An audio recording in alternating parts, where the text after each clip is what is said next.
Hey, Mitch. Hey, Keith, what is going on, bud? Man, what's going on? Woo! I don't know. You ready for a new I don't know. series for us? Let's do it. Let's talk about new things. New things. So, this series is going to be kind of really looking at Yeah, Pastor Adam's chosen something very near and dear to his heart and soul, and he's followed through with it. And Yeah. he really likes John Mayer. And yes. So our pastor lyrics likes of John Mayer, and and we're working working through a sermon series that is based on the musical stylings of John Mayer. And now that we've said John Mayer multiple times, we'll probably get we'll get taken down. You can say somebody's name. Yeah, you can say their name, but hopefully our intro music doesn't sound like something John Mayer. But you know what? Maybe like there's some algorithm will make us instantly more popular. I'm totally going to put it in the description then too. Okay. Because if somebody searches John Mayer, they're going to be like, bloop. But I don't even know, like, forgive me. But like how popular, like how he's not Taylor Swift. You know what I mean? Like how popular I think he's probably still pretty popular, don't you think? But I just mean like in general across the board. Like rank him amateurishly rank him as top 50 with other artists. Top 50 from our generation. Cuz it's a very generational thing too. Like okay. I don't think my parents would listen to John Mayer. I don't think that my kids may, if they were older, they hear the song, they might be like, "Oh, this is an okay song. Yeah, I'm not offended by this music." We're definitely in the point where we're going to start hearing John Mayer songs in commercials. Okay, that's how like you've officially like your band that you like is now too old for kids. Is that it's in commercials? Yeah, it was like there was like some ads this last season that had this song that was. I found it annoying, the song, and the way it was a car commercial. It turns out it was a Fleetwood Mac song. Oh, but, okay. Woo, everywhere, something, whatever. But my 11-year-old picked up on it, and he would just sing the one-liner from the commercial, and, in a very theatrical way, in mockery of one of the characters in the commercial, right? It's just like my kids can like reenact an Ozempic commercial, right? Yeah, and sing along to it. Ozempic. Like I'm walking my dog. Yeah, and you're like, that's awesome. I'm lowering my A1C. Yeah. And you're like, that's great. I have no, this song, and I have no idea what this song is. Yeah, look it up, and you're like, oh. Yeah, it's Fleetwood Mac. Yeah, I think that most of my knowledge of pre-80s, 90s music is because of commercials. And my parents did listen to like the rock station, rock station and stuff like that. So like Styx, Kansas, Eagles, stuff like that. Like obviously was I knew about, but like they weren't big music listeners. Yeah. My dad was like a big talk radio guy. Mine as well. Car Talk. I don't know if you remember that show. They took calls from people that were having car issues, and they were like they would try to help them on the radio with their car issues. Like, have you tried the carburetor? Have you tried the? Are you serious? Yeah, dude, it was a great show. Oh, it was a fantastic show. But it was just all these like it was literally a radio show about talking about cars. It was great. Dude, it was great. I love that show. Okay, it was great. I'll look it up sometime. I'm sure it's archived somewhere. They may still be doing it. Anyway, so we didn't really listen to a lot of music, so a lot of my references are because of commercials, right? Anyway, we're doing this series with John Mayer related songs and relating those to theological concepts, right? And so this week we're looking at his song "In the Blood." Right? Yeah. So, and it was Mother's Day. It was Mother's Day. And this relation with this happy Mother's Day to all the moms out there. Sorry, it's late. Sorry. That's what we do. That's what we do. We're late. You're welcome. It's how expected. But yeah, the concept of what do we inherit? Yeah. What do we inherit physically? What do we inherit emotionally? And then what do we do with that inheritance? Yes. Right? So we got to identify the good, the valuable, that we want to cultivate and hold on to and maintain. And then likewise, we need to identify the invaluable, the burdensome, the hard to navigate things we inherit physically, emotionally. Yeah. And then give ourselves and others permission to move beyond that. Yeah, the key is you don't have to keep everything you've inherited. Yeah, you don't have to keep and identify with and choose to be identified by what you've inherited. That inheritance. Yeah. Which I think it's a great concept. Fantastic message. It's a really great concept. Yeah. And I think back to when my mom passed away. Actually, even before then, when we moved into a nursing home, and we were going through the house of stuff, right? And really, like, you can't keep all of it. Yeah. Because you already have a house full of stuff. You have a house full of your own stuff. You don't need 162 dish towels from the 70s, right? Like, so what do you keep? And then allowing yourself to, and I wish this series would have happened back then, because I would feel so terrible, because like I found my grandmother's hope chest, right? So open this thing up, and it's got all of her prized possessions in it, right? And some of the stuff I knew and I recognized, and I was like, oh, hey, there's this Kelly's shirt. They were from Lake of the Ozarks. Kelly's is a big establishment down there. They were always there anyway. But then you'd find this like teaspoon. No clue, right? And I found myself. You didn't lose it. Do you still have the teaspoon? No. You don't? Because my kid I this couldn't week, keep it. I don't know, but he's eating yogurt with this tiniest of spoons. Well, and it's like 7 inches long, but it's not like the big teaspoon at the country restaurant, right? No, but it's a silver spoon, but it's like 5 inches long with a little bitty spade on the end. I was like, where'd you get that? Maybe it was your grandmother's. Could have been. And I'm just saying, like, I found myself apologizing out loud to my grandma that I wasn't keeping it. You know what I mean? Like, I'm sorry, we would find pictures, old pictures. I mean, I'm talking probably from the late 1800s, early 1900s, right? But there's no information on there. There's no date. There's no name. There's not, like, I don't know who that person is. It could have been a great grandparent. It could have been a grandparent of my grandparent, right? Like, I don't know who it is. So, like, do I keep it or do I not keep it, right? So anyways, it's just this, like, it was this feeling of guilt for not keeping some of this stuff, right? And then after we kept some of the stuff in a storage unit for my mom, you never know what's going to happen. She could get better and move into an apartment or something, or so you keep some of the stuff, right, in case some of the memories, so that if she asks for it, whatever. And then when she finally passed, it was like, okay, well, we don't need to keep all this stuff. Well, guess what? We haven't done cleaned any of it out, even though it's not still there. It's still there in a storage unit. Oh man, so it's still there in a storage unit. We still pay for it. Actually, my brother pays for it. What a guy. Yeah. Well, I mean, I was like.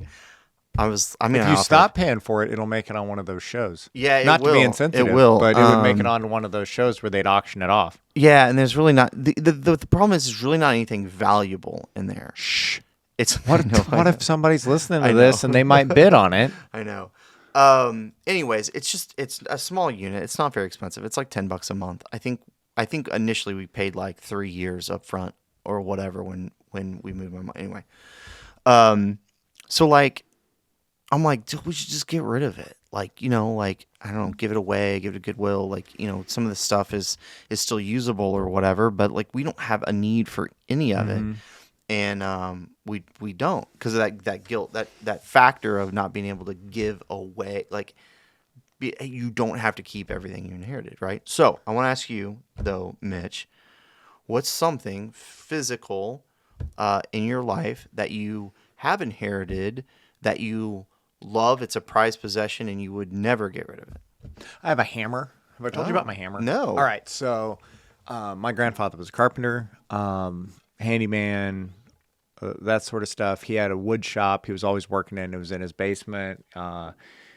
And we idolized the guy. We spent a lot of time there in our chat. We'd spend Sunday afternoons there, oftentimes Saturdays, and he would kind of do the things he was going to be doing anyway, but he would incorporate his grandsons into it, right? Sure. So like, oh well, if he was going fishing, well, we're going fishing, or if he was, doing this woodworking thing, well, I had something to sand, right? Sure. Just sand on this thing. Never can have enough sanding. No, never. And anyway, one time he just was keeping us busy with a bucket of roofing nails and some scraps of 2x4 and driving the nails. And my older brother was way better at it. I was having a hard time. And he just said, "Yeah, you're using the wrong hammer. You're left-handed." And he was kind of poking fun at me for being left-handed. He goes, "Here, let me give you this left-handed hammer." He gave me this hammer and it has a square head on it. Like the head's not, it's old. Yeah. But just a hammer. It's just a hammer. It has but the head's square. Well, he told little 7-year-old me, 8-year-old me, whatever, 9-year-old me, it was a left-handed hammer. Yeah. He goes, "I don't need it. It's yours. You can have it. Whenever I'm gone, you can have that left-handed hammer." So anyway, I got it. It hangs in my shop. Nice. I have a whole rack full of hammers. Nice. And then I got my one left-handed hammer there. Do you still use it? If I need if you need a square head. If I need a square head for you got round one hole. Of those square. You got one of those square nails. I have lots of other hammers that fit my hammering needs. Yeah. Roofing hammers, framing hammers, finish hammers. Yeah, that's nice. But I still have that hammer. And, when you have grandkids, I have a son who's left-handed. You can carry the tradition. Equally poor with nail driving. So I gave him the. See, this is perfect. Left-handed That's hammer. Great. Here, play with this. That's great. So I have a left-handed hammer. Nice. My grandfather on the other side. There's a lot of us grandkids. Yeah. So it was like, what memory would you have? What's something something you'd like to have? And I don't know, I had like 2 ideas. Or maybe even just one. He had a little top. You spin it, a little string and a top. Yeah. Right? Well, that was a wooden one? Yeah, that was long gone. But I got like the Cargill farm, Burris Seed farm cups. Yeah. I think we've talked about those before. Yeah. Right? I got the cups. Yeah. They're brown. Nice. The retro. I find it interesting what some people really want or appreciate. Well, or what do you have? Oh, don't jump ahead. I got a few things. I've got my grandfather's rocking chair that he used to rock my dad in when he was little. I think that's pretty cool. I've got, I don't want to say obviously, but the family Bibles, I've got those. Those mean a lot to me. We used to keep all of our Social Security, birth certificates. My mom would keep it in the family Bible, right? So it's kind of we don't do that now. Don't try to rob me and steal it.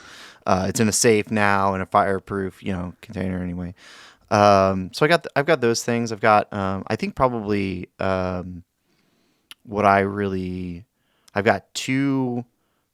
This is totally a Midwest answer, right? I've got 2 guns. I've got one from. It's not a very Midwest answer at all. No, I've got way more than 2 guns. I'm sorry. I have 2 guns. You have 2 inherited firearms. One from each grandparent. One's a 22 that my grandpa taught my dad to shoot off of, who taught us kids to shoot off of.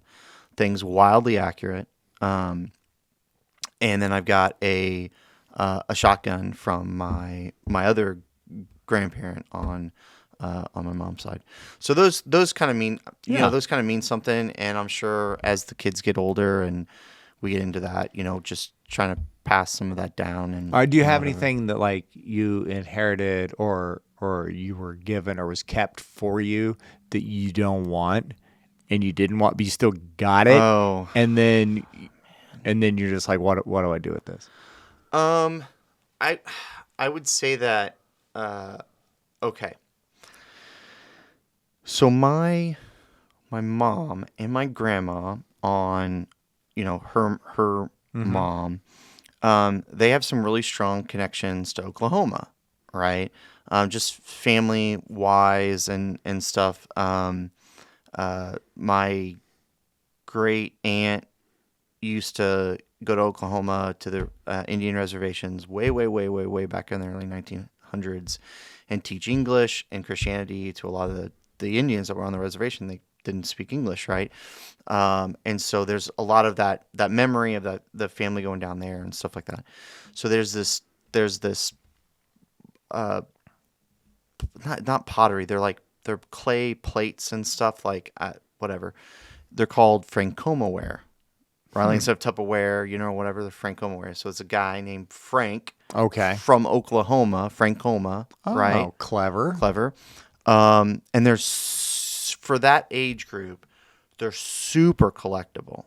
I mean, the amounts of money people will spend now on them are like insane. But he doesn't exist anymore. The factory doesn't exist anymore. All right, you keep talking. I'm gonna look up. I need to see some Francomaware. I have.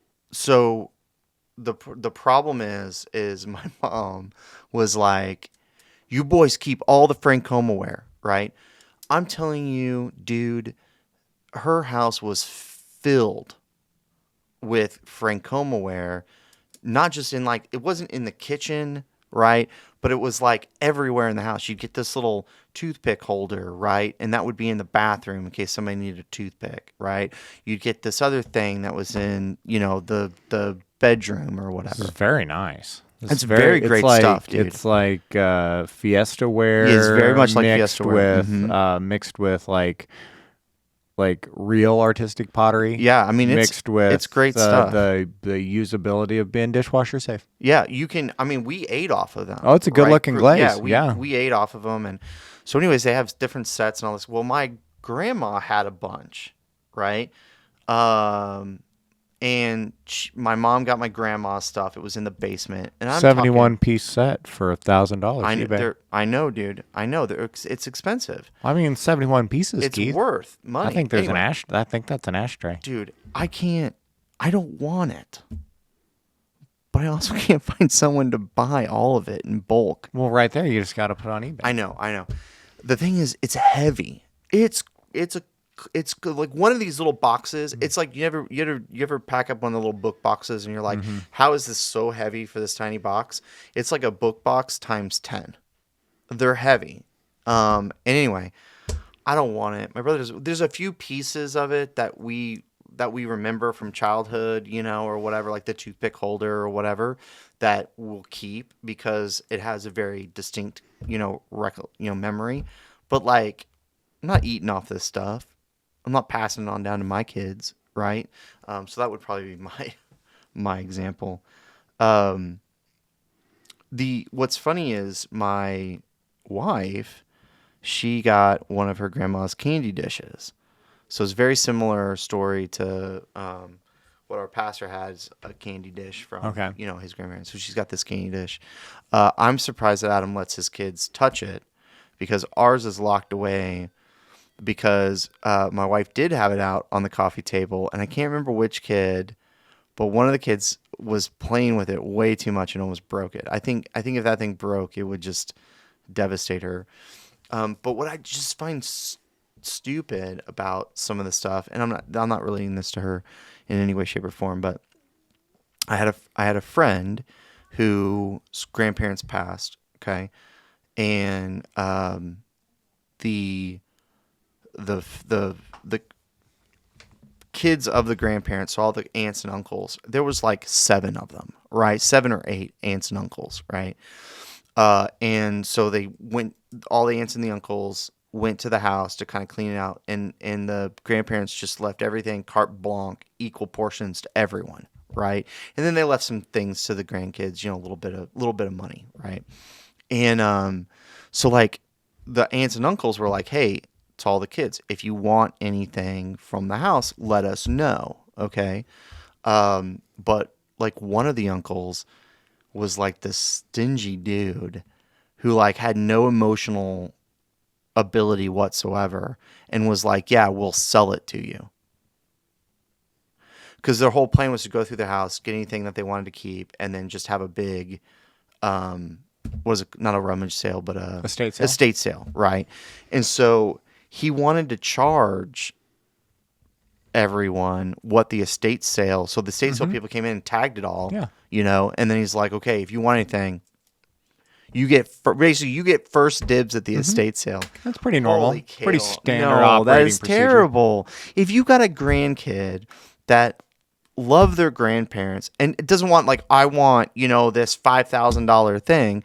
I think my friend, he wanted like, it was like a small rocking chair because he had just had kids, right? And it was a small rocking chair that he used to sit in his grandparents' house when he would come over and visit, right? It's this tiny little rocking chair. And the estate sale people are like, well, that's $100, or something stupid on this old 100-year-old rocking chair. And I mean, he bought it, he has it. See, but it's like the process works. It's the stupidest thing in the world, and I just find it funny what some people put value on, while someone else just looks at it as a monetary thing. Of course, yeah, and like I not to, just to.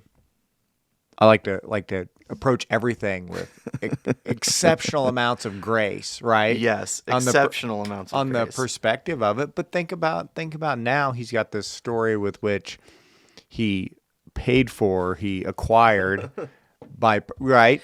He didn't. Sure. It didn't just show up in a truckload of stuff of like, here's your stuff. What do you want? Great, what am I going to do with this rocking chair? Yeah, like, I know. Yeah. But it's still, it's like if I don't know, man. If one of my grandkids, I'll tell you another story, which will be kind of funny. So my friend's parents have a cabin in Minnesota, right? And my friend's dad is very.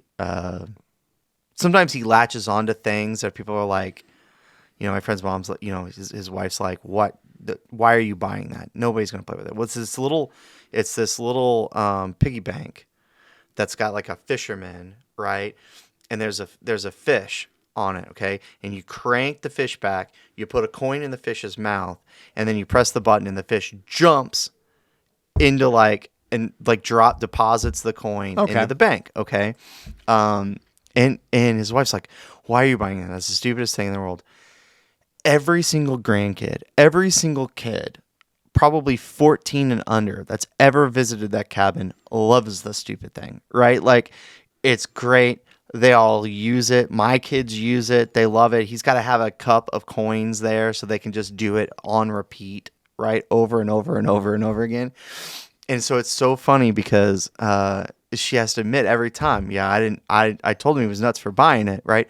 But I bet you that's something that so many people will want, right? Because it's a memory, right? But all the kids loved it. All the grandkids loved it. You know what my grandfather made? What? He made piggy banks. Oh, yeah? Outhouse piggy banks. Oh, they look like an outhouse. Hold on. Yeah. But they were made, the base of the whole thing was a mousetrap. So the thing was, nothing was glued together. It was just, you assemble it. So you set the mousetrap, you assemble the piggy bank, and then you lay in wait. And the coin that drops in triggers the mousetrap, and the whole thing explodes. It just that's fun. It just explodes. Yeah. So there's 2 little pegs over top the lever. So when the mousetrap goes, it throws the whole sidewalls of everything and the roof, and it just flies apart into 6 pieces. Do you still have it? Oh yeah, I think. Dude, that's great. He made them in mass. Like I bet my grandma has several of them around, but yeah, exploding money banks. So switch it up a little bit. All right. So those are obviously some physical things that we've acquired. What are some of the traits, or teachings or traditions? Itch my nose like my dad. You itch your nose like your dad? I do this thing. Oh yeah. That I don't know. I think probably has something to do with my nose hair. Do you sniff afterwards? I do the same thing, and they go. Yeah, mine's exactly like my dad does it. Yeah. I don't know why. Probably because you've seen him do it a bazillion times. I get this itch. Yeah. Like right on the left side of my chest. Huh. Same as your dad? Yeah. Okay. And then I breathe through my mouth. When I was a little kid, they said I eat like my grandpa. Oh man. It's kind of a mouth breathing. I can't handle people that can't close their mouth when they eat. Well, I was just trying to breathe. I know. I had sinus issues when I was younger. I know, but like there's adults that eat like that, and it's like, come on, guys. What else? What other traits other than itching your nose the same way? Oh man, sometimes I have a hard time. I'm not saying it's a hard time. It's not forgiveness. It's forgetness. Right? Mm-hmm.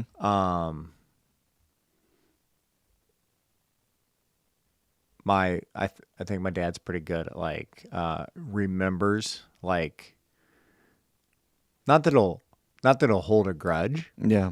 But he'll remember if he can't depend on, like like he'll remember. Like, hey, I'll come help you with that. No, you didn't help me in 1972 when I asked you to. You ever like that kind of thing? Yeah, maybe not like that petty, but he'll remember if he's been burned. Mm-hmm. Mm-hmm. Yeah, I try to not. I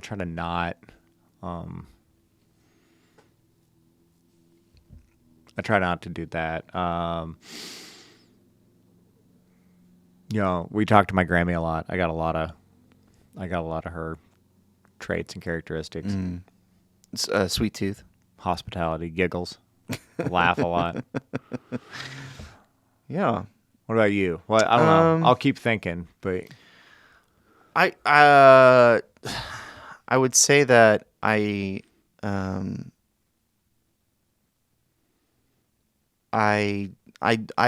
also I'm kind of one of those like fool me once, shame on you, fool me twice, shame on me. Yeah. Right?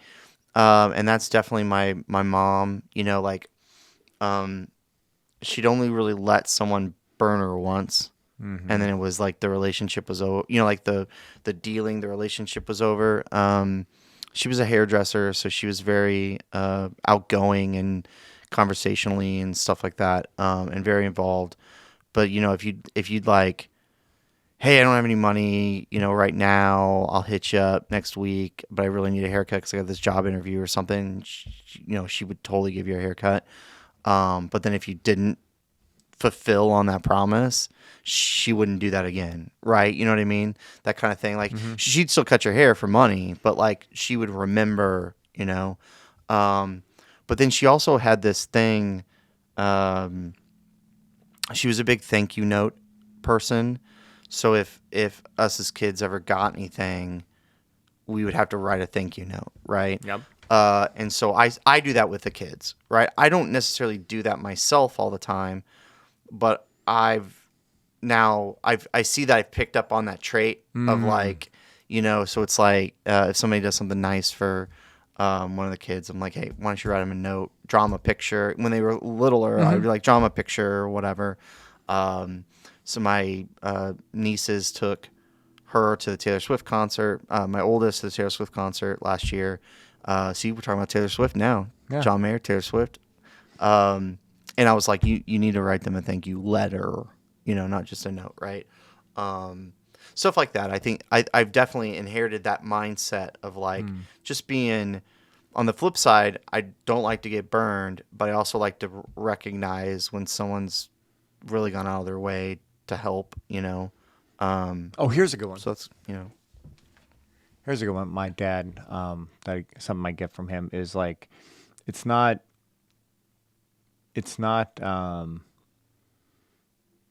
it's not, I wouldn't call it thriftiness or frugality. It's more like recognizing our own capabilities within the context of the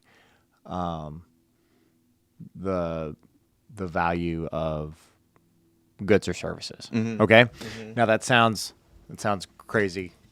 Like, but it's more like, here's a story. When we were kids, right? Well, let's go to Dairy Queen. And it was like 20 miles away to the nearest Dairy Queen, right? Yeah. And he said one time, he goes, Dairy Queen, I'll make you Dairy Queen, right? And you get out the blender, you get like 5 scoops of vanilla ice cream, you pour in some milk, and here comes the chocolate syrup. It's like, what else you want? Peanut butter, scoop of peanut butter, right? Candy pieces. Oh, yeah, throw in, what do we have? Throw it and blend that thing up. Yeah. Awesome, right? What do we have in it? Like, you and I've talked about what we have of $3 in it, right? Yeah. We made ice cream for everybody. Yeah. Just like you've talked before about like, kids, do you want to go to the store, or like, do you want to go to the ice cream shop? Mm-hmm. Or you just want to go get grocery store and get a bunch of stuff? Just get like Sunday making stuff for the most epic Sundays, right? Mm-hmm.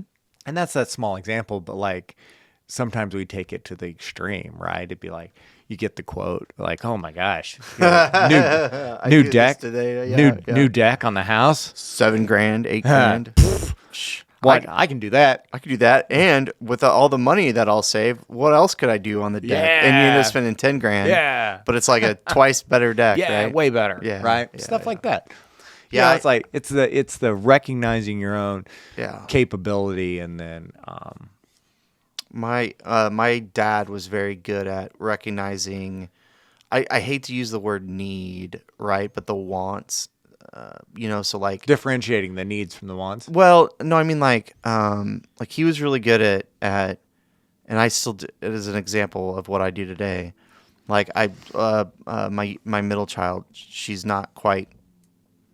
Her bike's a little too small for her, right? Okay.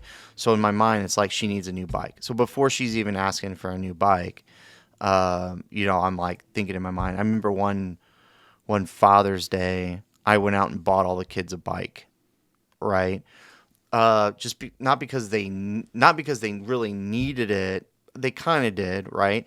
But because I knew that they would use it and love it, like it, right? So he was very aware of our needs as children, and like took it very personal to, I don't want to say provide, but took it very personal to make sure that we had everything that we needed or wanted, right? And I do that with the kids, right? Like I just, Sean was like, you don't need to buy them 50 t-shirts, and I'm like, well, I don't know, this is a good deal and I think they'd like it, like I'm that parent, Parker only has 3 pairs of shoes, I think he needs sandals, so that generosity to the kids, I think is big. I think one thing I inherited is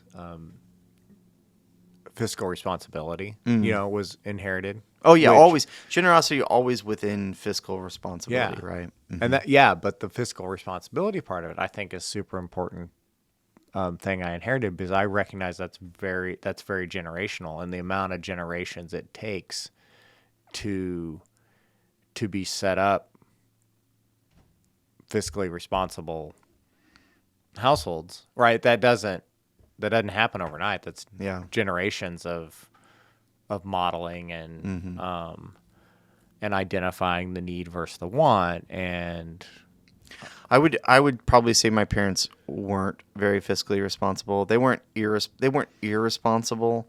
But my mom's side of the family, I hate to put it this way, but they were all lower income, that kind of thing. My dad's side of the family were all much more educated, higher income, better jobs.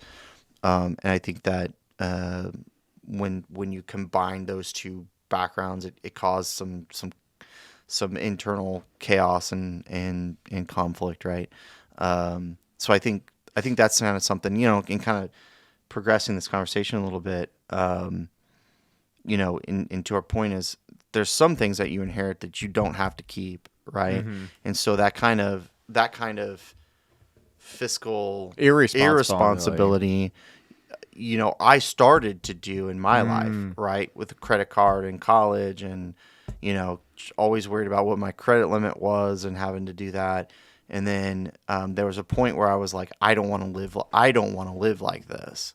And so I'm going to change it, right?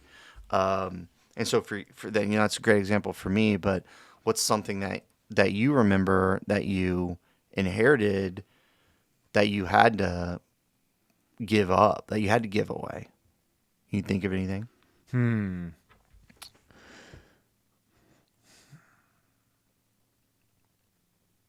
It's a tough question, I think, for a lot of people, because it takes a lot of internal reflection, self-appraisal, and sometimes maybe there's something that everybody listening out there, maybe there's something that you wish you could give away, but you can't. I haven't talked like my about belly. Well, I haven't talked about. Well, you're doing a great job of getting rid of that. You're crushing it. Well, we haven't done a health and wellness podcast in a while. We should do that. Maybe there's one right there. Maybe segue into that. Like, I think diet and exercise and some stuff like that it's very modeled behavior. Yeah, very modeled behavior. But, we were also products of a generation and a generation before us that had a lot of faith and goodwill in public knowledge and public information and institutions. And right, I'm not going to say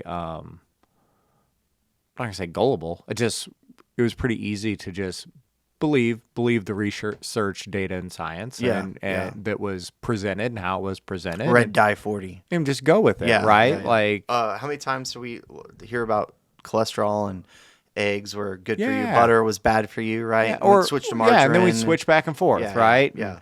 Kind of like my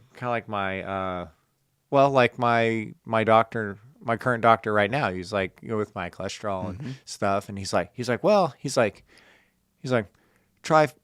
He goes, you can try the omega-3, the fish oil things. He's like, those flip back and forth. Sometimes they're gospel, sometimes they're heresy. He goes, like, right now it's gospel. Yeah. Like, those were his exact phrases and words were right now in the current, right? So I think some stuff like that, like, you inherit one style of your relationship to food and exercise and lifestyle. And you that's very much you like keep the good things as they relate to the knowledge we have now, the next generation, and then you try to curb or shy away from the other things that made, like my grandmother kept a Miracle Whip jar of bacon grease, right? Yeah. Like, yeah, we should ask her about that sometime. But like, for all sorts of purposes that you can use it for. And then balancing that with, well, I don't do that, but there is a recipe for wilted lettuce that actually is made by pouring the hot bacon grease and vinegar over top of. Oh, you could do that with spinach too. Well, yeah, but it's fresh. It's a fresh garden green lettuce, so it's not like an iceberg. It's that. Yeah. It's similar to what is that? What's that variety of butter or something, lettuce, or what's that? Anyway, black leaf snow. Yeah, black leaf lettuce, black Simpson. So anyway, it's the garden, your garden variety. Right, lettuce. Lettuce. Yep. We got a bunch planted. Yeah. So that stuff, you wilt it, right? Like, so stuff like that. Like, that's a tradition. That's a family heirloom recipe. It's delicious and it's great, and it has all associated with all these memories and relationships, and yet it's a sometimes food, right? right. Like, fried chicken isn't an everyday food. Yeah. I find, even though you may still have the cast iron skillet from the farm that is specifically for frying chicken, and you got the can of Crisco. Just because you have it doesn't mean it's Not everyday use. It's an inheritance. That it doesn't mean that you needed to inherit the regularity of which it was used. Yeah. Now I know you cook a lot. I cook a lot. Yeah, we cook. And I think even some of that is kind of inherited because I know some people who, as kids, they went out to eat all the time, and now they go out to eat all the time, right? And I think some of that too is kind of that way of how you handle certain things in your life, like food or whatever. And I think that sometimes that's hard to break out of. If you kind of grew up all the time going out to eat, fast food. Well, that stuff's not good for you long term, right? So getting in the kitchen and cooking. I liked your point about exercise. I think that's probably something that I inherited that I probably need to work on better of not inheriting, which is, I mean, my parents didn't exercise. They didn't. There wasn't a thing. That I played sports. My dad played sports. Sports was a big thing, but like post high school, college, after you're done playing sports, I was in like a softball thing for a little while. You're done. But I didn't see my dad go to the gym. I didn't see my dad jog. I didn't see my dad run. My friend, his dad was an avid jogger, still is an avid jogger, and he jogs all the time, right? It's kind of one of those, and I have another friend whose parents were very much like my parents, was sports. After sports, no exercise. Well, then she had to work really hard at putting that she runs. She does 5Ks and all that kind of stuff now.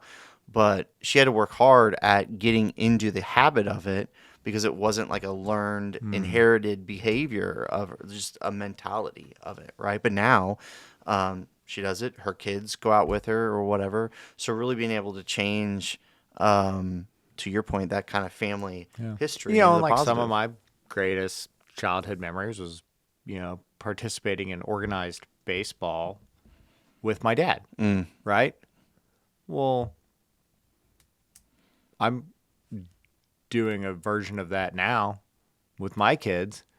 It's just we probably play the same amount of baseball in a 3-week time period that back in the 90s was the entire summer. Oh, yeah. Right? Yeah. It's different now. It's different. Sure. Yeah. Well, good. I think we are way out of time. We don't even have time to call anybody. I think we are over time too. That's all right. I hope people like this conversation. Hopefully, they understand, our listeners can understand that you don't have to keep everything you inherited. That's right. And be thoughtful in how you do what you do keep and what you choose to do with the rest of the things you inherit. Yeah, and if you've gotten this far at this point in the podcast, you might as well like it and subscribe. No joke. Because if you made it this far, you liked it. You loved it. Or you fell asleep. Or wake up. Oh, that's your alarm. All right, well, we'll see you guys next week. Yeah, love you. Have a good one.